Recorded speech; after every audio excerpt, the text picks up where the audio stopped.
大家，我是奥波。今天我要来开箱我大学同学的家，然后他一样也是买在青埔。这个房子呢是2+1房，室内22平，他们的装潢花了大概100万左右。那好，我们废话不多说，直接来开箱吧。好，这一次的屋主呢，他是工程师，然后也是都市里的科技农夫。他还有一个头衔，就是最近被我冠上了，他是灯光大师，因为他自己研究装潢，把它研究到很透彻。他们家的灯光全部都是他自己规划的。我们等一下来看，因为听说这个灯不便宜哦。我们先来看他们家的格局，跟我家一模一样，然后也是有一个很长的玄关。他们家很聪明，我家就是这柜子太贴门了，所以打不开。然后他家这边有留一个电源，打开是可以全开的。这边呢是他们家的鞋柜，你的鞋子很少哎，还好吧？这可以放几双？你有没有算过？我7双，你几双？12双，所以大概可以放20双鞋。我发现你这边有一个这个哎，要不要拿看？就是一个伞会卡住的伞架。其实当初本来是有这个想法，然后请统包给配的设计师，他就建议我们用这个东西。结果装了之后才发现，拿不起来。对，因为这个好像是人家放衣服的，因为像我家也是用这个5金件，但是它是挂污衣的。那你们这边没有另外做伞的流水吗？伞如果湿的话，我们会晾在外面。哦，就纯粹只是当一个收纳而已。我们全部没有木座，只有天花板有木座，所以全家柜子都是系统柜。那这边没有放鞋，工具比较多，所以你们是鞋子很少，东西很多的那种。对，鞋子搬家的时候已经丢完一轮了。哦，然后可以让自己用膝盖走路。所以这边也是鞋柜，就它原本设计师，因为我看都有洞。但是这样子也很好因为你们如果要除湿或是通风，柜子里面比较不会有味道。对，这样柜子里面的东西也不会潮湿。青埔还蛮潮湿的，我常常柜子里面的东西，我出国比较久，这样来来回回它就会发霉。这个可以开吗？可以。好，5金是那个不论哦，难怪还蛮鼓溜的。它是那个冒盖式的，这个平台然后稍微比较高对，是特别做比较高吗？对，那时候做110，可以符合我们使用的方便，我们都170以上。对，因为这次我来到一个巨人的家，他们2个人的身高都超过170，很高，所以上面也是原本是鞋柜，空的，这都是空的。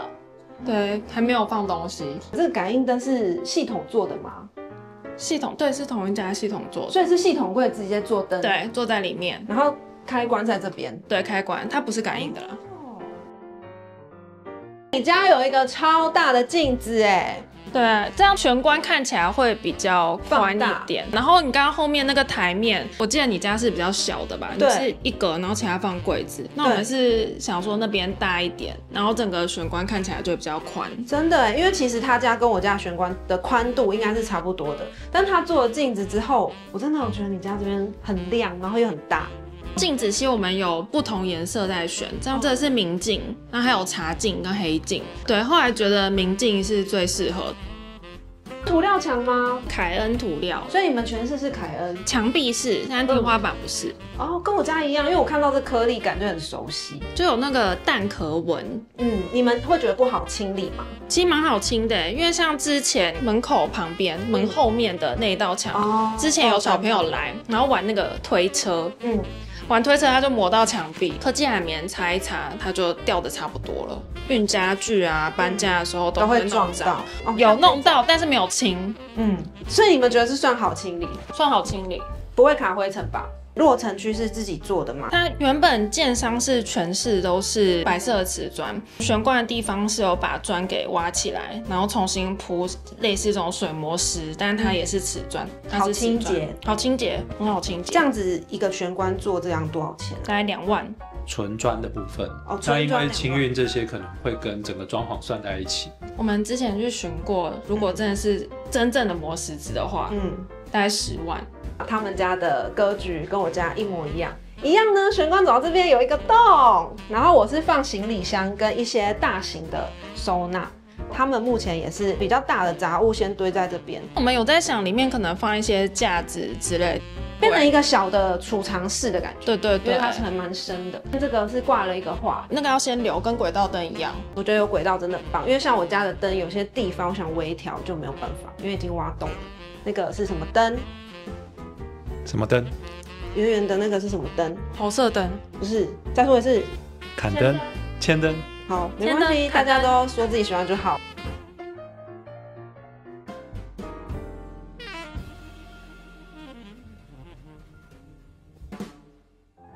这个是自动灯吗？感应灯吗？不是，我们手动帮你开的。这个地方也是系统柜，都是系统柜，所以系统柜可以做这种简单的弧形。对，可以。我们都是用弧形，就是如果有点造型的话，其他就很简单。因为这边也是怕撞到，对不对？对。哦，全部都一样东西耶，他们家为什么？你半年了哎，半年怎么会没有东西？你有没有后悔你家做太多柜子的？其实有一点，我们昨天还在讲系统柜其实是可以用软装家具，因为我们之前有去看一些古件啊什么的，这些东西就如果配得好也蛮好看的。确实是，因为柜子还蛮花钱的吼。但柜子有好处，它就很好清洁，你只要擦门片就好了。接近梁的地方那边也不用再另外擦那个落尘，而且它是悬空的嘛，所以你下面很好清洁，下面有踢脚板。整理的很整齐耶。其实我也是觉得现在收纳这种东西很多，自己买就可以收的还蛮好的。你现在看有脏吗？因为我们其实没有真正认真擦过。你们没有擦过，然后半年这样子。半年。这个颜色是因为他说比较好清洁。那会不会黄啊？我们就怕。你1年后再来。好，我1年后再来看。没有，现在我工作室也是贴这个，所以也会黄吗？现在没有黄，但是1年后不知道。因为那时候也有看别的，它是有纹路。他说其实有纹路的，它更不会看起来脏脏的。几个材质相比，比较不会脏。那种小块的样品，那我们看的确好像也没有多脏，所以应该可以。这个还蛮大做的，对，就有一点太大做了。客厅。你们的沙发选多大啊？206公分，沙发跟我工作室新买的一模一样，只是我是小的，然后他们这是200公分。原本你后面那道墙是电视墙，然后我们的线什么全部都留好了，在柜子里面，板子有洞，左右柜也是有圆圆的孔，穿透的。原本电视是在这个柜子的左边，对，但是后来就没有用电视的原因是为什么？原本我们是想说，如果有电视的话，想要好看一点，那可能用艺术电视。对，但没有看到喜欢的，觉得效果也没有很好。原本的沙发是整个反过来。哦，你说在那边，然后看这里。对，本来是这样子规划的，但后来我们把沙发推到墙边之后，就觉得这样空间更大。对，但我们最近买了投影机，而且投影机的话可以投到100多寸哦。我之前感冒的时候就睡这边。哇，这个沙发真的很好睡。对，我们只能就是像我比较短，你应该可以伸直吧？我是短人。它可以伸直哎，我就165、66。我最喜欢他家的就是他们家的 view 真的超好。青埔现在因为密集嘛，已经很难找到这么开阔，看出去还可以看到飞机，还可以看到皮塘，超级舒服的。你应该很常在这边发呆吧？我早上起来第一件事情，就是倒一杯水，然后坐在前面的地板上发呆。你看，这就是青埔人的日常。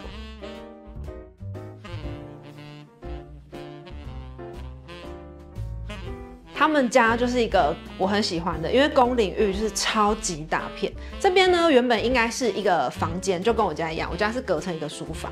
但是呢，他们已经把这个墙壁在客变的时候就已经抽掉了，所以现在是一个这种开放式，很像咖啡厅的空间。然后他们2个人就是不会看电视，常常都是各自一台电脑办公，或是2个人各看各的 Netflix。吃饭什么全部都在这边。这个桌子大概可以坐8个人应该可以，可以挤一点的话，它是160公分，长度蛮大，高度75，宽度90。我们看了好几款，然后自己放样，发现180我们放不下。餐桌吊一个吊灯，还蛮有气氛的。灯也是自己装的，对，然后也是请他帮你改成轨道，对不对？他出货的时候可以帮我们改轨道头，那再另外自己去找可以卡在轨道上面的挂钩。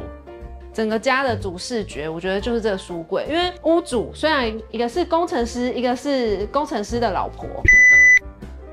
那他们两个都是那种很文艺的，你看呢？他们是全部书柜的书，他们真的有在看哦，不是掰好看的哦。我们这书柜其实它是因为有切齐左边那个门的高度，对，然后深度就直接按照这个书柜的深度，但同时有参考另外一个比例尺是无印良品它的书架、收纳盒，还有抽屉，然后这些格子都是完全可以符合它那个尺寸。当初本来是有想要收纳一些东西在里面，不是整个全开放的，但后来我们放进去之后发现，好像整个开放比较舒服。对，但其实系统柜它有个风险是它可能久了会变形，所以它其实靠近墙面的地方，金属，它有用金属加强，厚度其实也是一般系统柜的厚度。那这个皮也是就是系统柜，对，都是系统柜的。我发现你这边很特别，你这里是做一个这个弧形的，对，圆弧。那其实主要是想要让那个窗户的采光不要牺牲掉，因为如果你那边做一面墙做死的话，光就照不进来。那我们想说都已经打通这一间了，那光就要全部进来。选纱帘也是因为采光不想要遮挡太多的。对，一开始是采光，然后另外是又想要有一点隐私。其实我们还有考虑过穿透帘，我工作是用穿透帘，可后来没有用的原因是因为它是一个比较新的东西，然后后来觉得好像清洁什么也没有很方便。等我心得，我有1年再跟你讲。好，你们家建商在盖的时候，是不是这个窗框跟这个窗框有稍微一点落差，所以你们用这个板子把它挡起来，对不对？就也因为这样子，当初窗帘盒它本来帮我们做的很低，对，完全遮挡视线，然后我们采光就变成吃掉很大一部分。所以你们是取其低，对不对？对，就是其那个。当初会比较低的原因是因为我们窗帘盒里面有一个间接照明，我有看到，对，所以它需要留一点点的槽，对。该不会也有改过这个门吧？因为格局跟我家一模一样。原本门是在现在你看到那个备餐柜的位置，对，它要从这边开，然后那边就变成一个墙壁，这样就多了一个这一块空间可以利用。对，然后把门全部再集中在一边。对，而且这样子你现在看到手边那一面墙，它就可以放一些控制板啊、开关，我们大部分灯的开关都在这边。你可以跟我介绍一下吗？因为我家没有这个，这是什么东西？上面这个是全室的厨师的控制器，下面那一个是全热交换机。所以你们家有全室厨师跟全热交换？对。这样费用多少啊？2个的话总共是22万。哇，也是不便宜，但是值得吧？很值得啊！厨师机的话，它是全部包在天花板里面。那这样的话，你就不需要每一个空间去放一台厨师机，那可以省去地面的空间，毕竟家里面已经很小了。对，所以全部收进去。对，那如果是下面这一台，它是全热交换机，为什么会装的原因，是因为其实青埔这边它有很多建案在盖。对，那灰尘一定会很重，短期内是绝对不会有停工的一天的。对，大概10年甚至15年、20年都有可能是持续，所以我就觉得，那在不开窗的情况下，我们用全热，那它可以阻挡外面的灰尘，同时去保有室内的二氧化碳的浓度是会低的，那这样的状况会比较好。你知道吗？他上次就说我们一群人来聚会的时候，这个二氧化碳浓度会飙高，然后工程师就很紧张，赶快调，因为他说我们2000以上，我们就会晕，会不会晕倒啊？可能会觉得不舒服。对啊，现在是1203，有在你的控制范围内吧？有哈，2000以下，就客变之后就可以把开关都留在这。但你不会记得哪个是哪个？找到了，这个。对啊，我刚刚就想问你这么多个不知道14个可能要用贴纸哦。你们都保留建商的，只是做数量的调整，对不对？对，这比较便宜吼。对，我听说最近有一些比较平价的开关，就是我设计师朋友有跟我讲，但不好用。但是他说不好用，就没关系，我们就再观察一下。我发现你们家就算装了那个全室厨师跟全热交换，这天花板还是很高因为我以为会降低很多，就还好。因为原本的高度是335公分，所以对建商，所以楼高就比较高。玄关那边是比较低，对，然后到你现在站的地方是稍微再高一点，对，然后之后到客厅空间是最高的，对，那其实从玄关那边大概是240公分，为什么会压这么低？是因为那边有一根很大的梁，对，那梁齐平这样，没错。那走到你现在站的空间，为什么会再往上升？但是其实也没有很高，大概是260公分，是因为天花板里面有刚刚提到的，就是有维修板，对，有维修孔，里面有那个米多利的除湿机，除湿机的话它会比较大一点，那它压下来的深度会比较深，大概压50到60之间差不多。这边的天花板高度是280公分，那边就只有一个维修孔，其实是全热交换机的维修孔。那我们有特别去挑薄型的全热交换机，是台达的，其实还不错，就是它可以让天花板不要降那么多，28吧，差不多。吊影室差不多，其实差不多28到30左右。是不是也要洗动啊？如果说要那种全室的全热交换，会需要，因为全热交换就是跟外面换气嘛，所以它会有一个传出去的，跟一个是抽进来的。我们建商在当初客变的时候就已经洗好了，所以要装全室的全热交换要有3个条件。第一个是你家的梁的走向可能不能有什么穿在中间的啊，或者是太低的啊，还有你家的楼高本身条件要好，不然你就要接受它很低，天花板会整个下降的很多。第3个就是一定要有洗动，因为至少要前后一个。其实现在大部分集合式住宅可能不会接受外墙去洗动，对，所以这个可能就要洗到后阳台去，可不可以？对。然后不然就是如果你楼高不够高，可能就是要牺牲掉一间房间的高度，把主机放在那个房间里。抽筋？太紧。那我需要帮你按摩吗？不用。你为什么要跪着？你现在坐。是最前面。我帮你按。我刚在你家东西应该走路我都没注意。这个地板是我们自己去找的。这个应该不是石塑吧 ？A 格的超耐磨木地板。A 格的感觉这个缝比较明显一点。是。豆清洁其实也蛮方便的，就直接湿拖。像我家地震之前有一个很高的东西，就这样啪就破了啊，一点点，所以你们还没有碰过？没有，只有它的笔电掉到地上。它笔电坏了吗？笔电旁边尖哦，没有人 care 地板，大家只 care 笔电。现在剩2个房间，那我先看这间。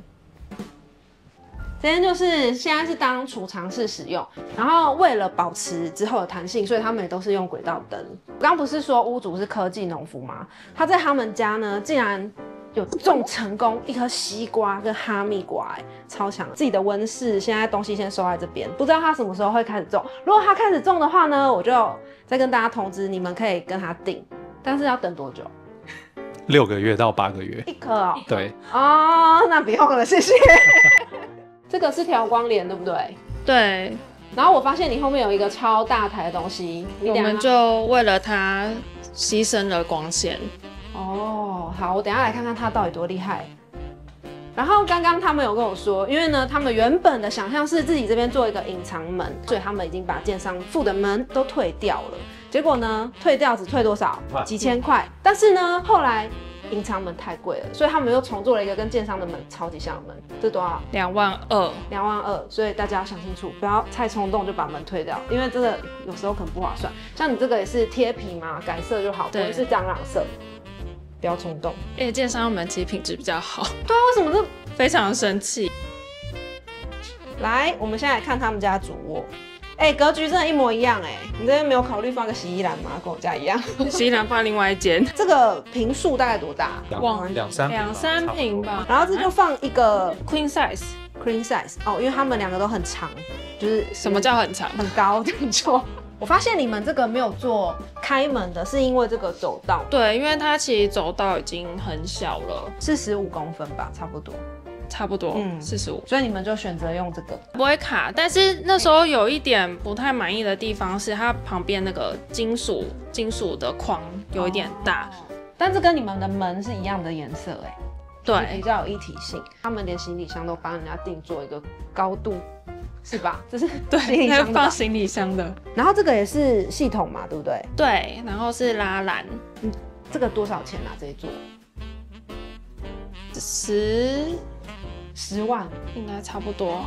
我们是有跟 IKEA， 它不是有什么 PAX？ 对，我们用那个 PAX 跟这个比较，后来是这个差不多，因为 PAX 算贵。我们很容易脚会撞到，尤其这里很小，之前撞到也超重。真的，这个一定要圆弧，因为小空间，常常起床就不小心去撞到。它的脚是内缩的。这是实木吗？实木。你这个不会只有一个纱帘吧？你们有这么早起是不是？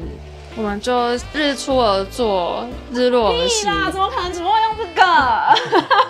应该有吧？有一个遮光帘，我看到了。开始不太满意的原因是因为一般的纱帘是靠窗的那一面，对，然后遮光帘是靠人的这一面，对，靠窗。但是会看到窗帘盒它其实有个厚度，对，所以早上那边透光很严重。交换位置之后就好了。哦，聪明。主卧的浴室没有特别大间，还不错，空间都在里面。来看一下，青浦为什么可以没有水垢？因为那间都没有在用，跟我一样，因为主卧是离得太近，对，会觉得湿气比较重，没有在洗澡，很少，大概用手数得出来。但是你们还是有贴这个防窥膜对，最近才刚贴的，就想说如果就赶时间，两个人都需要洗澡的话，那就需要遮一下。可以。然后他们是巨人，所以这个防窥膜也是厂商有贴的比较高。通常这个是依照洗澡的那个身高去贴嘛，因为这样就可以上面还是透的，下面是遮的。像我这么矮，就好像可以不用贴了嘛。所以你不用贴吗？我要，身体不可以给人家乱看。这个也是健康附的吗？对，这全部健康附的，这个里面很多备品。这个是不是那个脱衣服放在上面的？对对对，蛮方便的。这个也是健康附的，全部对，也是都是。好，然后这门也是健康附的，对。然后那个外面是你自己愿望做的，就是再来，我来看一下这个客厕的部分，因为他们这边也是2间厕所。那你说你平常是在这边洗澡？对。最近呢，我也是推坑他贴了那个躺平贴，你这间有贴吧？有。你是2间都有贴？2间都有贴。然后你最近有洗澡了，洗一阵子了？我每天都有洗澡。好 ，OK。Sorry， 你现在用一阵子也是没有水垢，你觉得怎么样？我觉得方便很多因为之前我们的流程是洗完澡之后要先刮玻璃，然后再刮地板。对，那现在的话就只要冲一冲就好了。是用这个？对对对。所以原本是洗完之后刮，但是你们原本有一点点水垢，有是有看到。有。所以他上次施工的时候是有先帮你们水垢都洗掉。对，他有先清洁水垢。胶条啊，它的那5金件都有先拿下来，现在就只要冲一冲就好，就只要用水冲，它就会是一个瀑布状，水都会全部流掉，不会有水垢。对，因为像青浦水垢很严重，而且你们家也没有装全是软水，没有，所以它就会是硬水。那这样子通常水只要没有流掉，它就会变成水垢。我自己也是有贴，然后我觉得也是蛮满意的，因为它水全部流掉之后，你完全不用管它，你只要洗完澡冲完就可以出去了，应该省蛮多时间吧？差蛮多的。省下来的时间呢，大概可以种出1颗西瓜，有没有？可以吗？可能可以哦。这边好像我们镜子也有贴哦，你们镜子也有贴？镜子是贴躺平贴吗？对，然后就用湿抹布擦就可以了。就像你不是会在上面挤痘痘，然后喷到，然后就是用抹布擦。对，我知道因为像我不管是挤痘痘，或是我用电动牙刷，有时候你这样刷牙，它就会喷的都是。蓝色抹布就是它附的。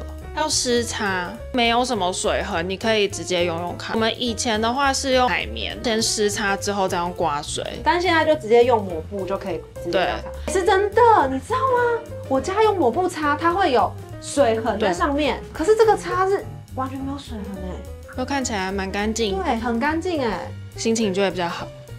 哇，我现在有点强迫症，我想把你上面都擦一擦。我们有留一点污垢给你擦。真的哦。好，500，开玩笑的啦。拍拍手的灯大概多少钱？你想太多了，刚帮你开的。这跟我家一样的吗？是一样的吧？一样的，只有颜色不一样。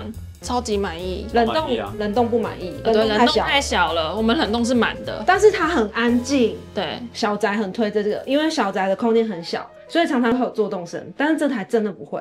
我家用5年了，真的这好用。这个全部都是建商附的吗？对，全部。连旁边的瓷砖一字型厨房，全部都是建商附。对，你觉得这好用吗？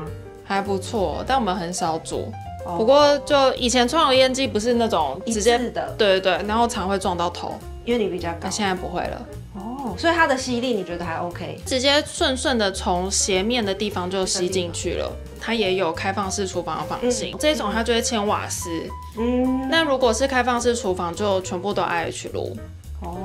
对，我们会想要用这一种，就不想，因为我们之前在租房子的时候，就是用开放式厨房，然后吃一个烧烤，全家都是那味道。这是洗碗机还是烘碗机？洗碗机也是建商附的，是客变的时候换的。45公分的。对，你们觉得好用吗？平常其实我们都还是自己洗碗，就是手洗。但朋友来的时候，比如说你们上一次来的时候，太多杯子，那很多就直接放进去。我的观点，洗碗机只有2种，我觉得难用。第一个呢，就是家里杯子跟盘子买太少的人，因为你就会觉得不够用，要一直洗。那第二个就是不煮饭的人，有在煮又买很多杯子的人呢，就会觉得它超级好用。洗碗机它有一个比较好像没那么适合我们饮食习惯的地方是，它其实比较适合放盘子。你就要挑中式餐盘的洗碗机。我那时候也有特别挑，我知道因为这个很窄，对，有一些像中式的碗就很难放，但是它其实现在有很多都有出这种大的口，那你碗就这样一个一个放，超级好放。我在网络上看超强的，它自己加工它把它剪掉还是什么的，反正就也会变得比较好放。如果你有洗碗机，这种碗就很讨厌。对，这个会滴水，每次都会积。你们是自动开门吗？不是，自动开门真的好用，但是如果预算不够的话，你就是每次洗完你就要开，马上开哦，把那水倒一倒，放着不理它，它大概不用1个小时全干。洗完的时候，那时候碗是热的，对，它气会散出。对，碗跟盘子要买很多，碗不要买有凹槽的，要买有中式格子的。这是洗碗机过来人的经验。这个电吸柜是建商附的吗？对，建商附的，但是我们有调整柜子的高度，就另外钻洞。好哦，建商很好。你们这个地板好像跟外面的长不一样对，这边是 SPC， 因为我们这边有一个那个防火门，防火门，它下面的门缝比较窄，所以我们没办法铺超耐磨，然后我们又不想要用原本建商附的瓷砖，很冰是不是？习惯赤脚，比较娇贵的工程师。在厨房的话，清洁比较方便。像我就是选择不铺，我保持建商的瓷砖比较好清。但是如果你是用超耐磨，真的去弄到会很心痛。可是这种 SPC 就是完全防水的，好像也比较适合厨房。前阳台种花，后阳台就工作阳台，洗衣服。你买惠而浦很好用，我们很满意。当初没有买优必洗。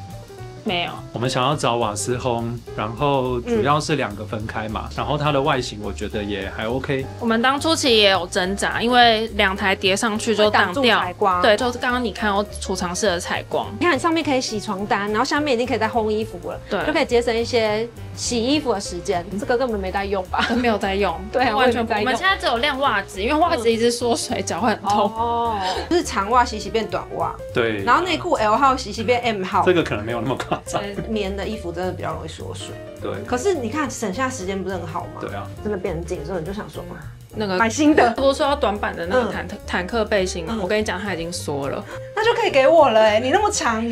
我们刚才擦了这样耶！我现在邀请到上次是狗狗，这次是查理布朗。你好。嗨，那我现在来访问一下屋主，你为什么会选青埔？当初其实是有在看蛮多地方的房子，那原因是因为去了你家，然后呢，我们就被推坑青埔这个地方了。青埔第一代言人，差点把我名字讲出来。然后呢，为什么喜欢青埔？其实住了大概半年的时间，是买预售屋嘛，所以其实在这陆续的过程中，我们一路大概盖了2年半，也看了青埔的变化。那其实青埔是一个我觉得住起来蛮悠闲的地方，对，就是走在路上人车都不是非常的多。然后早上起来可以倒一杯水，坐在那边发呆。对，没错，就是可以稍微让自己清醒一下，因为毕竟早上起来的时候可能还没苏醒这样子。对，那绿地也是蛮多的，可能会有人说其实青埔不太方便，其实我自己是觉得还好，只要有开车的话，到像是华泰或是到大江，甚至到中立市区，其实都非常的近，甚至是到台北可能比较不塞车的话，大概是30分钟之内就可以到。所以你们上班通勤都是开车？对，我们都是开车。那我们也比较幸运，是因为我们2个人的公司在旁边而已，所以其实一起开车是很方便的一个选择。我们在内湖工作。所以开到内湖的话，大概40分钟。顺畅的话大概是40分钟，那可能要比较早出门一点。如果是稍微塞车的话，大概是1个小时。因为现在其实青埔大概7点半以后会蛮塞的，交流道那一条，你想要避开塞车时间的话，你就是稍微提早，应该就好很多吧？会好非常多。那下班呢？下班时间的话，我们2个比较弹性，大概可以5点左右就下班。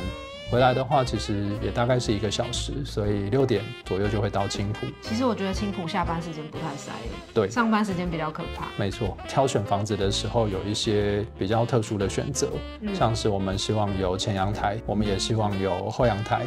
那其实有这2个条件的房子，就要3房。对，它可能房型会比较大，那大概就是到3房。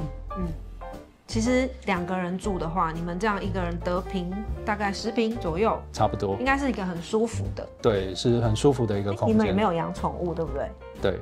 你是台中人，对啊，然后老婆是台北人，也是因为这个原因吗？所以买了中间。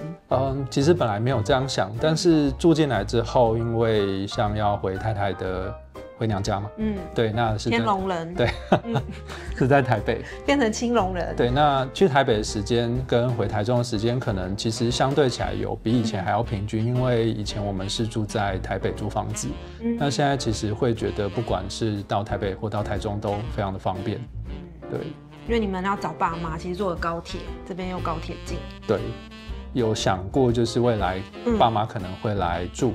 或者是有朋友来的时候，甚至是未来可能有小孩的打算，那其实多一间房间都是有它比较方便利用。对，因为我看你们已经打掉1间了。对，没错。你们这边算是 A18嘛，对不对？对，没错。你们当初有设定，如果是青埔想要买17、18、19那一站附近吗？我们之前主要是看 A18，那原因是因为我们另外一个想法是我们在台北工作，那坐高铁其实算是一个需求。如果不开车的话，所以主要是锁定在离高铁站走路15分钟之内的距离。那其实我们现在买的这间房子大概刚好就是15分钟，对，那走快一点甚至是10分钟就到了，所以比较长走比较快。那你们现在除了那个门以外，有没有其他后悔的装潢？后悔的装潢吗？其实我老实讲，我本人没有，对，主要就是门的部分而已。老婆有吗？门其实他们也不是后悔，就只是觉得说，哎呦，为什么当初要多花这个钱？因为其实门，大家真的要谨慎。退掉厨具跟退掉门真的都还蛮不划算的，还有退掉浴室，就是也不是说不划算，就是如果你预算没有那么多，就要想清楚这个事情。对，然后关于门，我想要分享一个我觉得蛮有趣，就是我们社区有一个群组，那其实当初大家在找设计师设计的时候，很多其实都会说，你要不要退掉门？因为那段时间蛮流行做隐藏门的。那后来社区有邻居，可能也是因为看到重做门的费用太高，所以就在群组里面问说，有没有邻居的门还在不要的？他要装门，对，可不可以给我？他说你要不要把门给我？对，那便宜卖我这样。那你们没有去拿哦？我们那时候已经做好了，不然你们会考虑？对，我们会考虑。建商的门好像比你那上好一点，感觉。我觉得好蛮多的。对，好蛮多。你们讲，我不跟你讲。对。好，那你最满意你家哪个部分？我最满意我家的灯的部分，然后还有玄关那边的地板，对，还有书柜，大概这3个。分享一下你的灯嘛，因为他跟我说他家的灯很贵，铅灯很贵。灯的部分是为什么会自己设计？是因为我稍微看了一下设计师帮我们家做的灯，比较一般。可能大家都会发现很多的灯都是做棋盘式的布局，就是那种等比例的去做。对，我家就是。我后来有上网看一些资料，或是看一些其他我觉得蛮漂亮的设计案，它的灯可能是呈现比较不规则，然后它的砍灯会用的比较小盏，那某种程度上你也不会觉得那种砍灯会很突兀，或者是造成一些刺眼的效果。所以后来我决定就是自己去找灯具的厂商，然后去研究说哪一些灯具比较好，并且用算是灯光模拟的软体去模拟我整个家里面需要的光源大概有多少。其实也有人讲说，其实灯的设计是在整个氛围感啊，或者是他花的钱相对于整个装潢的话比例是比较小，但它却可以造成一个比较舒适的环境，所以我觉得 CP 值是蛮高的。因为我看你家的灯就是集中在一些你喜欢的区域，因为其他地方好像都保留原本的天花板。对，那天花板也不会切割的太多。没错。你就是说你那个一个多少钱？可以讲吗？可以，一盏灯大概1000多。那跑车等级，跑车在用的灯1000多一盏。其实灯包含了砍灯，然后还有隐藏的条灯，那再加上浴室里面的一些比较防水的灯的话，总共大概是花了快7万。但是你觉得值得？我觉得非常值得，而且这家的灯是有5年的保固的，就是在5年内坏掉的话，它会直接来帮你全部换新。就是跑车等级的灯，所以有跑车等级的服务。因为我刚刚楼下看到，我觉得你们家的公设跟就是整个规划还不错，而且楼下还有咖啡店。我想问问，这样子管理费一坪多少？我们管理费一坪是100块。你们户数多少？我们户数是252。哦，100块，那这样子你们大概3000多块，4000块，然后加车位，大概4000多没有错。你们供电费会很贵吗？其实不贵，我们昨天才把电费单拿出来看，上一期的供电才400块。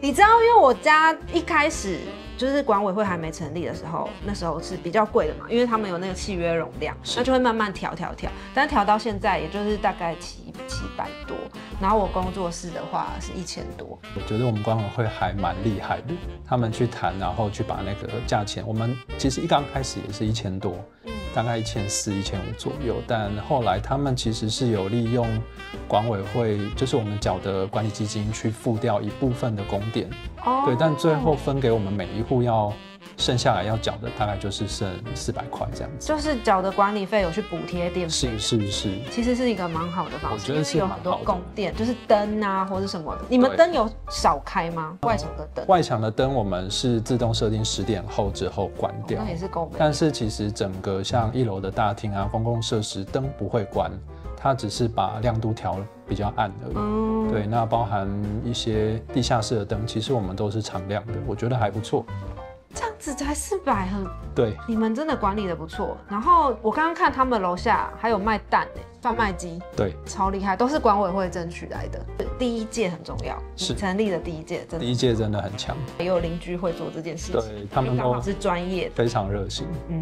以上就是我们这一次的新家开箱，然后希望大家喜欢。然后如果有一些家具啊等等的装潢问题，也欢迎理性的留言在底下，那我会请我朋友回复，然后我再分享给你们。喜欢我的频道，记得订阅、按赞、分享给朋友。那我们就下次见喽，拜拜。